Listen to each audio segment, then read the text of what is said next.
Up early today, trying to make some kilometres to make up for yesterday. We were meant to get to Kelpower Crossing, only made it about halfway there. So hopefully make some good kilometres today. Anyway, that's enough chit chat, let's hit the road.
We've been going at this now for 3.5 hours and we're only halfway out where we need to be. Came from just down here somewhere and we still need to get up to that corner, all the way out to that gravel road, back down and then back up. I'd probably say it's an intermediate four-wheel drive track. It's definitely not easy, but it's not the hardest.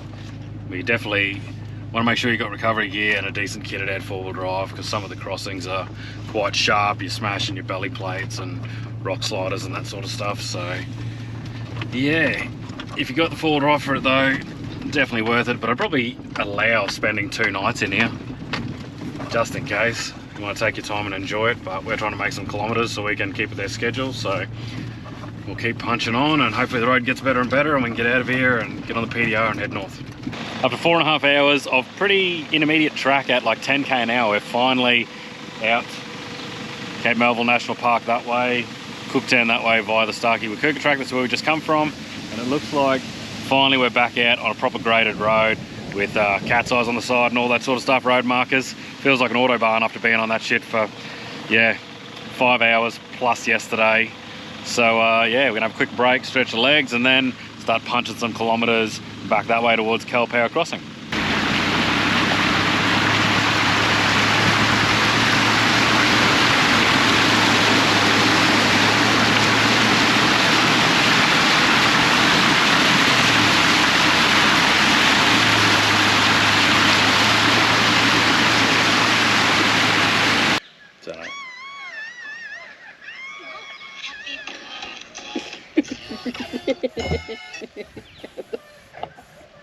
It's not funny, just so random.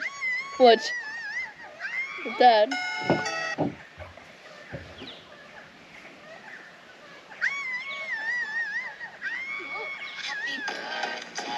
Makes no fucking sense at all, mate. Exactly, that's what makes it funny. It's not even funny. No, it doesn't. It's just shit. Big day today, punched out about 350, 400 Ks, and now we are at the Bend campsite at Cohen. Bailey's pretty happy because it's full 4G reception and he can just watch nonsense kid shit on TikTok.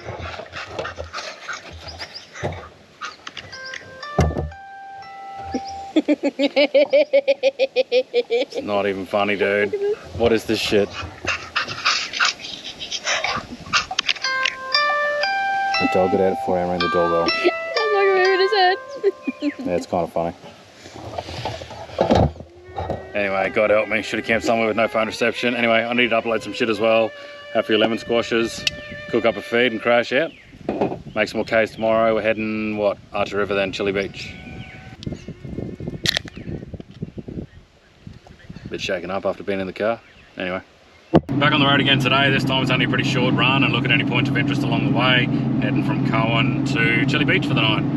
I'm not sure if you can get into Batavia Goldfields. We might try and have a crack at that. I think it said it might be private property now, but we'll give it a shot, check out anything along the way, and that's about it. Just see where the day takes us.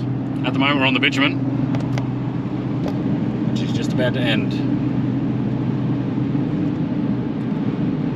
Road quality is actually pretty good. It's just the dust. Can't see anything. There's plenty of traffic, plenty of vans and trucks, so knock the speed down a bit and just cruise along.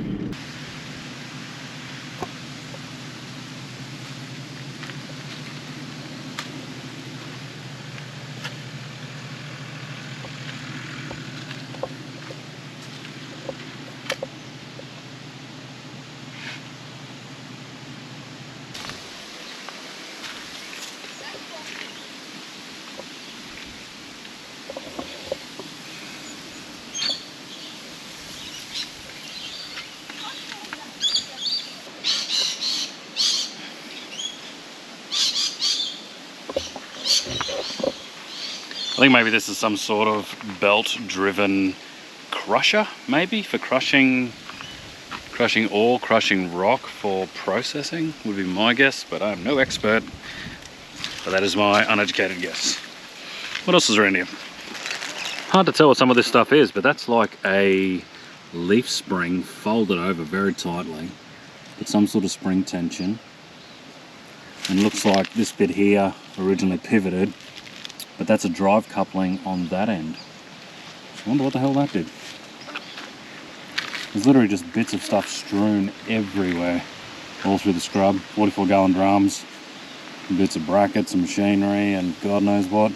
It's all over the place. It says it was alluvial gold, which I'm pretty sure means that it's surface gold. I was sort of hoping there was some sort of mine shaft though, but I don't know. Be hard to find. If there is, there's nothing on Wikicamps that's got it marked, so don't know. Might not be. I'm not a geologist, but there's these big chunks of quartz everywhere, all around, all over the ground everywhere. And I think where you find quartz, you will most likely find maybe gold, silver, copper. You can see the shimmer in it of the quartz.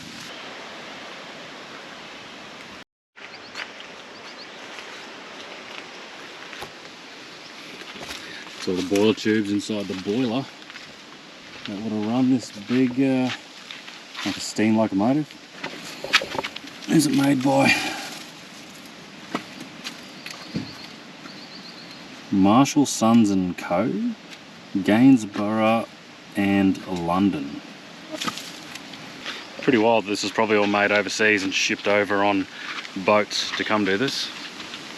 Crazy. No. Which I guess is what happens these days. Everything gets shipped over. Yeah, but obviously a lot harder back in those times. What remains of a very old truck. Seen better days. Interesting leaf spring setup. It's got, I think it had, looks like almost Julie's on it. And then 1, 2, 3, 4, 5, 6, 7, 8, 9, 10, 11. 11 leaves there.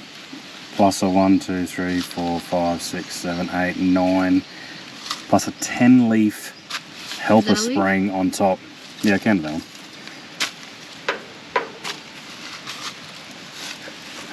That's some heavy duty stuff. Little gearbox and bell housing. What remains of a cab, firewall.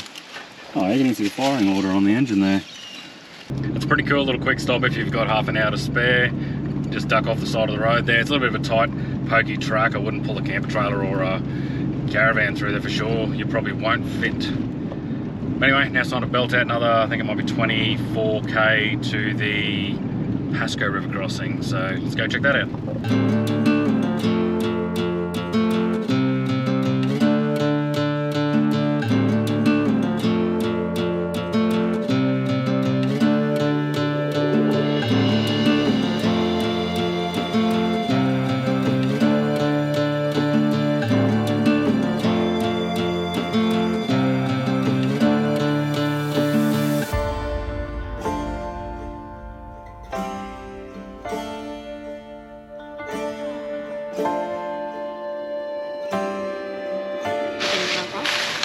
I think we found what the bomb test site is meant to be. I think it's this.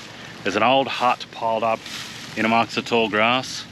Really not much to see. Old water tank, some sort of hut, some frameworks and purlins and stuff like that. And it's in this big flattened area, which I'm guessing is from blowing it up. It's probably killed the ground or done something to the ground where nothing grows.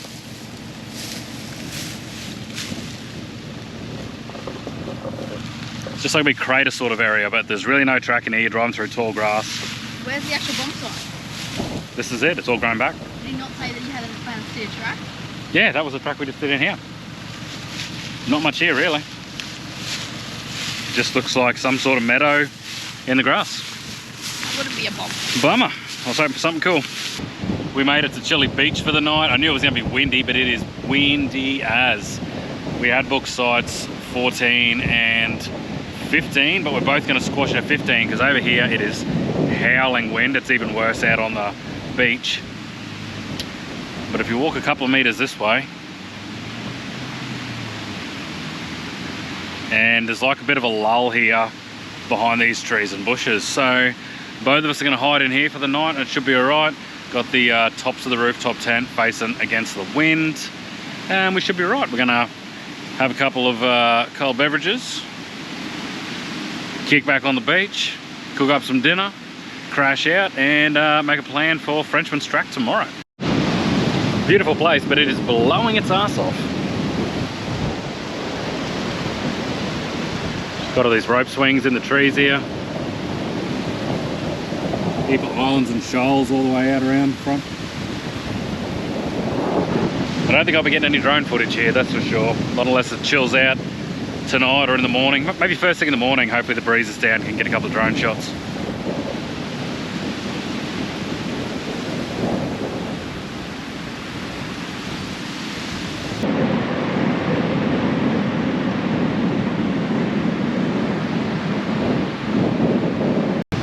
To give you some idea of how windy it is, have a look at this.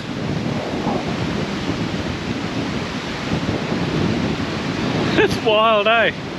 Yeet! Yeet! Go on. It has got to be at least like 30 knots, I reckon, maybe more.